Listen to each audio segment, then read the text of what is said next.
அனைவருக்கும் வணக்கம். வாங்க புடலங்காய் பொரியல் எப்படி பண்ணுறதுன்னு பார்க்கலாம். சட்டியை காய வச்சு எண்ணெயை ஊற்றியாச்சு, சீரகம் போட்டாச்சு, போட்டு வெங்காயம் போட்டு வதக்குவோம்.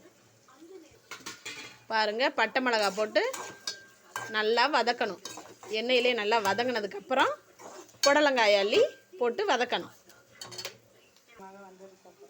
பாருங்கள், வெங்காயம் நல்லா வதங்கிருச்சு, பட்டை மிளகாயும் வதக்கியாச்சு. இப்போ புடலங்காயை போட்டுக்கலாம்.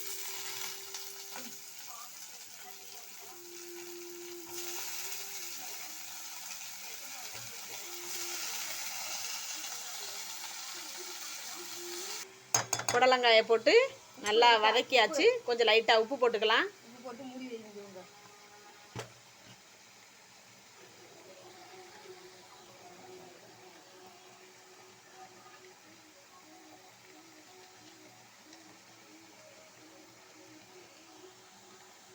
உப்பு போட்டாச்சு. கிளறி கொஞ்சம் நேரம் மூடி வச்சுக்கலாம்.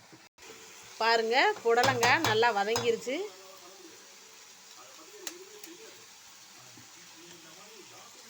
முட்டையை உடச்சி ஊற்றிக்கலாம்.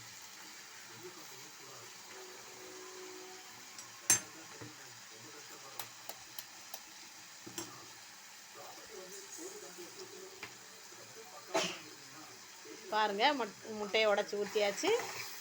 இப்போ நல்லா கிளறி வச்சிடலாம்.